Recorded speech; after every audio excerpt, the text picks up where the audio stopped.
Hola, muy buenos días a todos. Espero que se encuentren muy bien y como siempre con muchas muchas ganas de aprender este bonito tema de la medicina, que es la parte 4 de los AINES. Sin más que decir, mi nombre es Cristian Pusarico Alcón y yo seré el expositor el día de hoy. Este es el proyecto Guía Med. Comencemos. Bien, dentro del contenido, en anteriores videos ya definimos qué eran los AINES. Posteriormente vimos qué era la vía de la ciclooxigenasa. Clasificamos también a los AINES, vimos el mecanismo de acción de los mismos y continuamos ya a hablar de algunos grupos de fármacos, y hoy justamente continuaremos a partir de ello viendo la farmacocinética, la farmacodinamia, la presentación, dosis, indicación, contraindicaciones y efectos adversos de cada uno de estos medicamentos. Así que pues continuemos directamente recordando cómo se clasificaban los AINES. Estos se clasificaban de acuerdo a su forma o de acuerdo a la selectividad, en no ácidos y ácidos, y en selectivos y no selectivos. Ya hablamos de los primeros tres grupos, que era justamente el paracetamol, el metamizol y la aspirina. Hoy continuaremos y veremos los grupos que faltan. Bien, entonces hablaremos directamente de esta familia, que son justamente fármacos ácidos, que son los ácidos propiónicos. Y dentro de esta familia tenemos a tres fármacos representantes, que son el ibuprofeno, el naproxeno y el ketoprofeno. El más famoso acá es obviamente el ibuprofeno. Bien, entonces, ¿cuál va a ser el mecanismo de acción de estos fármacos? El mecanismo de acción pues va a ser el que ya explicamos en anteriores videos, directamente la inhibición de la ciclooxigenasa. Y algo muy importante es que esta inhibición, como sabemos, no es selectiva. ¿Qué quiere decir esto? Que vamos a afectar a la COX-1 y a la COX-2. Entonces afectamos directamente a estos dos. Y si los afectamos a los dos y principalmente a la 1, como dijimos, ¿qué es lo que va a pasar? Que vamos a tener por ende todas estas acciones justamente alteradas o inhibidas por completo, dejándonos también varios efectos adversos en el mismo. Bien, estos fármacos van a cumplir con las 4 A's de los AINES, que son analgésica, función antipirética, función antiagregante y función antiinflamatoria. Dentro de esas, las que tienen funciones más fuertes van a ser la analgésica y la antipirética, seguida de la antiinflamatoria, obviamente cuando ya aumentamos un poco las dosis, y como última función, casi una mínima función, va a ser la función antiagregante que van a poseer estos fármacos. Bien, ahora, ¿cuándo es que nosotros vamos a utilizar ese tipo de medicamentos? Los vamos a utilizar justamente cuando el paciente ya no solamente tenga un dolor leve, sino cuando tenga un dolor agudo ya moderado, en este caso, cuando el paciente ya sienta dolor, cuando el paciente tenga algún tipo de patología reumática, como por ejemplo la artritis reumatoide, puede tener osteoartritis. El principal fármaco para ahí puede ser incluso el ibuprofeno. Bien, ¿por qué estos fármacos van a estar justamente o van a funcionar bien en patologías reumáticas? Van a funcionar bastante porque este fármaco ya va a tener justamente la capacidad de ingresar a nivel del líquido sinovial, y no solamente eso, sino de permanecer justamente en ese lugar. Y justamente al tener varias patologías reumáticas que afectan directamente a partes articulares, es por eso que de ahí viene una buena y correcta función de estos medicamentos justamente ante esas patologías. Bien, otra indicación de este fármaco va a ser para el cierre del ducto arterioso persistente. Como dijimos en anteriores videos, el ducto arterioso persistente es justamente el que se encarga de comunicar el corazón izquierdo con el corazón derecho. Esto es bueno cuando el bebé todavía está en el saco gestacional dentro de la madre, y no así cuando ya está fuera. Entonces, cuando ya está fuera y tenemos justamente este ducto todavía abierto, sirve justamente para cerrar este conducto, inhibiendo a las prostaglandinas. Bien, otra funcionalidad muy importante de esas familias de fármacos va a ser justamente la artritis gotosa aguda. ¿Por qué? Porque estos fármacos, aparte de tener funciones analgésicas, antipiréticas, antiagregantes y antiplaquetarias, van a tener funciones úricos-úricas. ¿Qué quiere decir esto? Que vamos a poder ser capaces de eliminar ácido úrico. Y recordemos que la gota justamente son depósitos por un aumento elevado justamente de este ácido úrico. Entonces nos va a ayudar justamente en crisis por artritis gotosa aguda. Otra función muy importante que va a tener, y otra indicación muy elemental, va a ser frente a la espondilitis anquilosante, que justamente es esto que estamos viendo acá, o también frente a la artritis idiopática juvenil, principalmente justamente el naproxeno y el ketoprofeno. Bien, otra indicación elemental va a ser la dismenorrea, justamente ese dolor que sienten cuando están en etapa de menstruación, y también en el dolor postoperatorio. Pero como les dije, si solamente queremos calmar el dolor, podemos utilizar fármacos incluso un poco más leves. Pero si el dolor pasa de ser leve a moderado, pues ya podemos utilizar algún ibuprofeno, naproxeno y demás. Bien, ahora, ¿cuándo no está indicado utilizar ese tipo de fármacos? Obviamente cuando el paciente tiene hipersensibilidad al fármaco, cuando el paciente tiene alguna enfermedad ulcerosa péptica. ¿Por qué? Porque como dijimos, la contraindicación va a ser justamente eso. Al inhibir las prostaglandinas y prostaciclinas, vamos a inhibir la protección gástrica, y al no tener protección gástrica podemos generar ulceraciones a nivel del estómago. Muy importante. Bien. Otra contraindicación es en el embarazo. No se le puede dar este medicamento a pacientes que están embarazadas. ¿Por qué? Porque justamente van a provocar esto que dijimos. Van a provocar un aumento o un cierre, en este caso prematuro, bastante prematuro, del ducto arterioso. Bien, también no se debe dar cuando la paciente está dando, en este caso, de lactar, cuando el paciente tenga dengue, cuando el paciente tenga hipertensión. ¿Por qué? Porque generalmente los fármacos que son AINES elevan hasta un 15% la presión a nivel basal.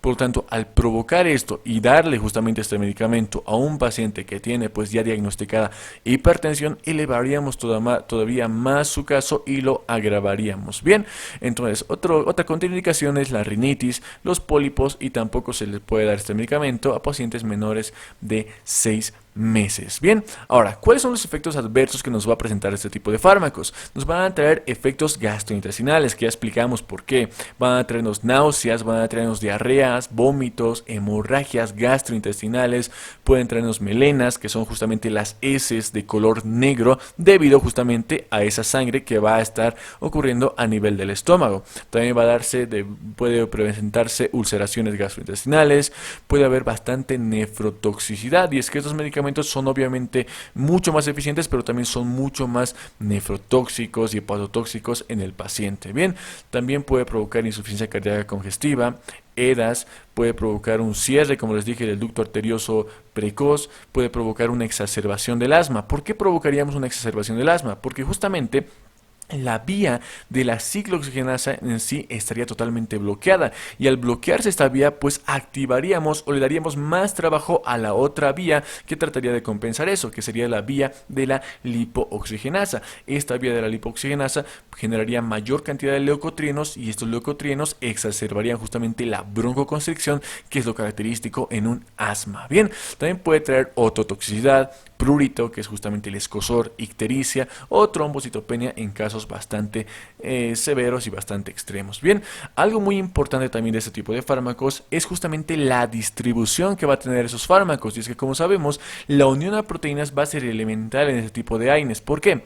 Porque estos fármacos se pueden unir bastante bien hasta en un 99% a nivel de las proteínas. ¿Qué quiere decir esto? Que van a venir aquí los medicamentos, por ejemplo, el ibuprofeno, el naproxeno o el ketoprofeno de esta forma, y por ejemplo, si el paciente está justamente tomando algún medicamento como algún antidiabético, hipoglicemiante o algún antihipertensivo, ¿qué es lo que van a hacer?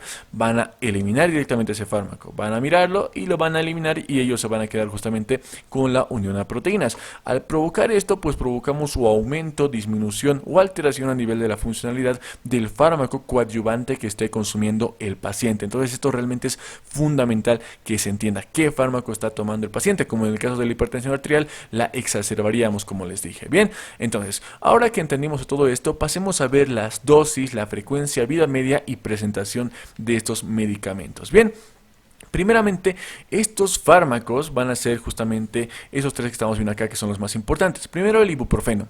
El ibuprofeno se puede dar en dosis iniciales de 400 y puede darse en dosis máximas de 600 miligramos. Aquí son miligramos, no son gramos, con una frecuencia de 3 veces durante el día, es decir, cada 8 horas. La vida media de estos medicamentos va a ser de 2 horas y va a venir en presentaciones de tabletas de 200, 400, 600 y 800 miligramos. Un dato curioso acá que podríamos rescatar es es que al día lo que se le quiere conseguir o lo que el tope que se debería dar son hasta 2400 gramos. Bien, 2400 gramos en el paciente con ibuprofeno. Pero ahora quiero que entiendan esto: 2400 gramos o 2.4 gramos de ibuprofeno equivalen a lo mismo en aspirina en 4 gramos. Bien, se dan cuenta ahí que digamos tiene un efecto mucho mayor a menor dosis también. Bien, el naproxeno se puede dar en dosis iniciales de 275 y dosis máximas de 500 miligramos en una frecuencia de dos veces al día, es decir, cada 12 horas. La vida media es de 14 horas y vienen tabletas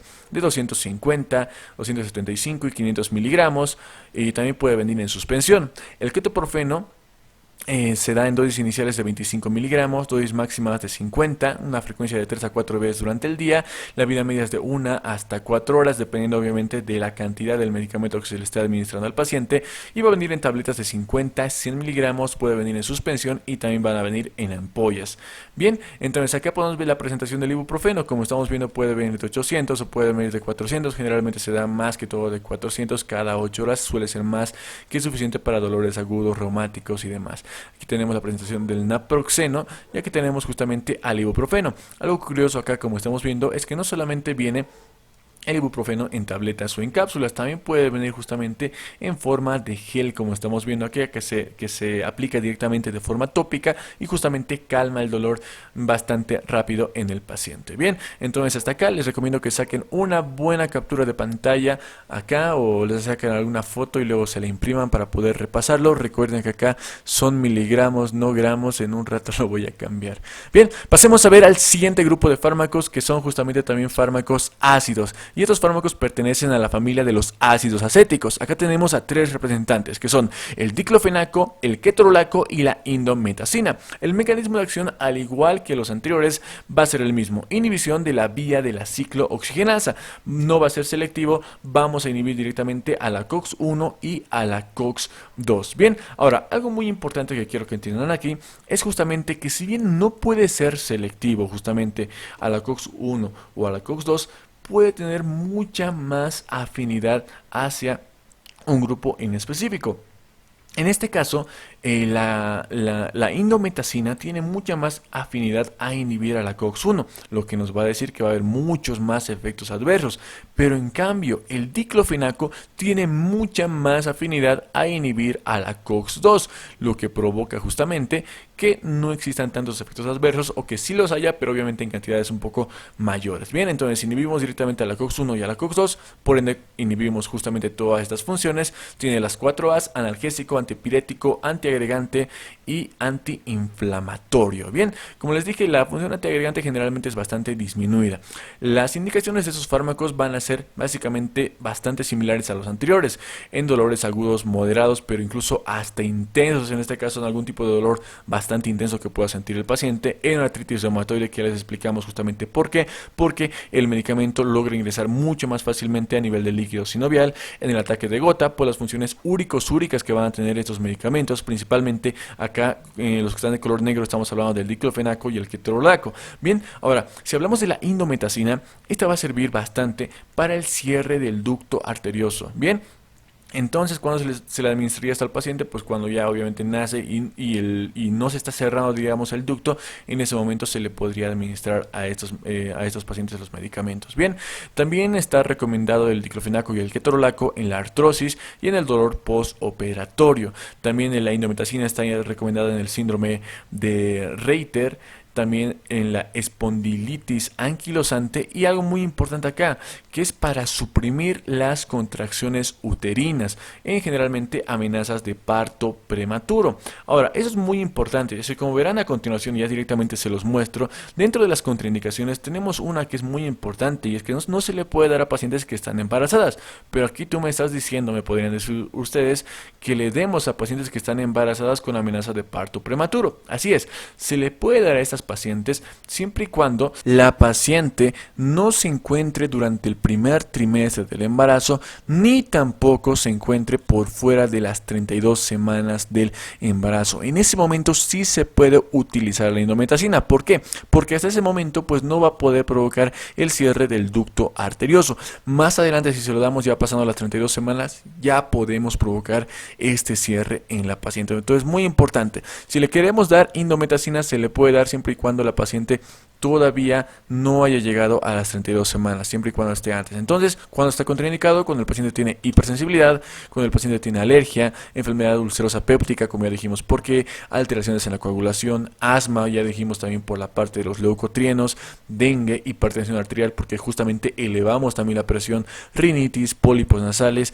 y cuando la paciente esté en el embarazo, en el primer trimestre, o luego de las 32 semanas, no se le puede dar ningún medicamento AINE ni tampoco la indometacina, solamente luego, como ya les dije, bien, solamente antes, bien, entonces tampoco se le puede dar a pacientes que sean menores de 6 meses, bien, los efectos adversos que nos van a provocar van a ser nefrotoxicidad, esto muy importante, y es que si bien la funcionalidad de estos van a ser mucho más potente, por ejemplo, solamente por darles un ejemplo, la indometacina es 20 veces más potente que la aspirina, pero contraproducente a esto, también provocamos mayores efectos adversos, son mucho más tóxicos. En este caso tenemos mucha nefrotoxicidad en recién nacidos, pueden provocar úlceras, diarreas, cefalea frontal, pueden provocar neutropenia, trombocitopenia, anemia plástica, ya sabemos que es gastrolesivo, puede provocar hepatotoxicidad, incluso pueden provocar elevaciones a nivel de las transaminasas, las ALT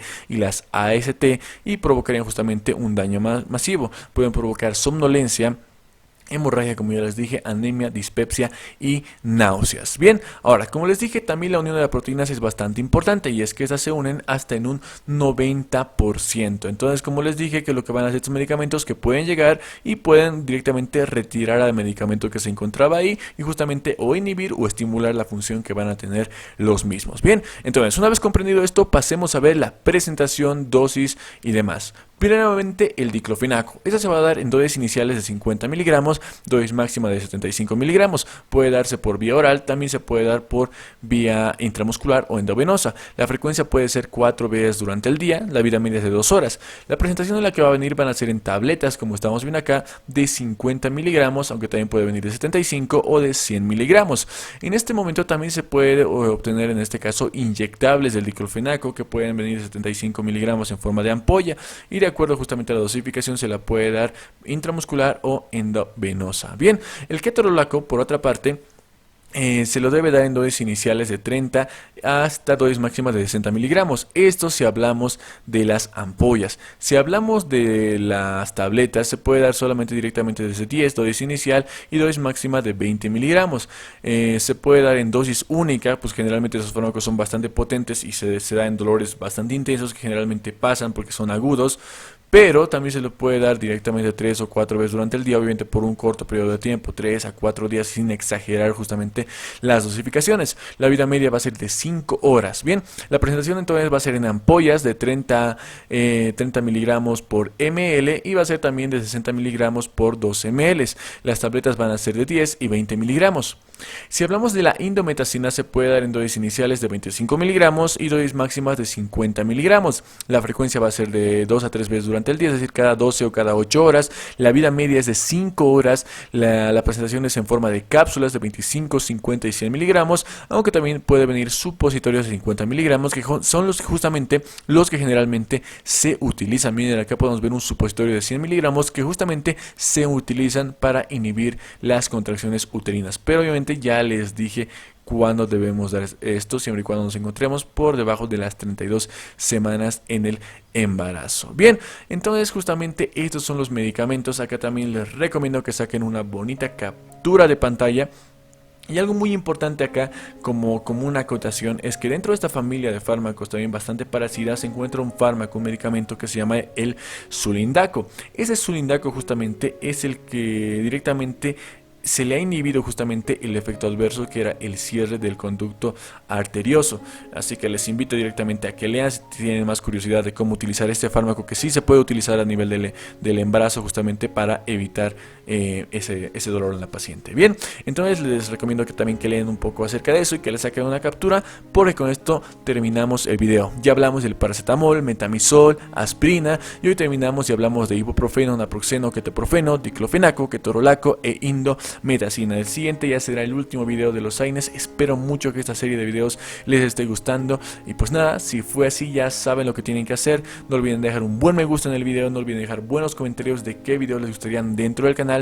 No olviden seguirnos en Facebook e Instagram. En Facebook estamos como GuiaMed, en Instagram como GuiaMed_Christian Krem. Y pues nada, me despido. Mi nombre es Cristian Puzarico. Estoy muy pero muy feliz por todo el apoyo, chicos. Realmente muchas pero muchas gracias por todo el apoyo. Estamos tratando de hacer cosas realmente diferentes dentro del canal, y espero que realmente todas las ideas que tenemos salgan increíbles. Me despido. Mi nombre es Cristian Puzarico. Este es el proyecto GuiaMed. Gracias otra vez. Chao.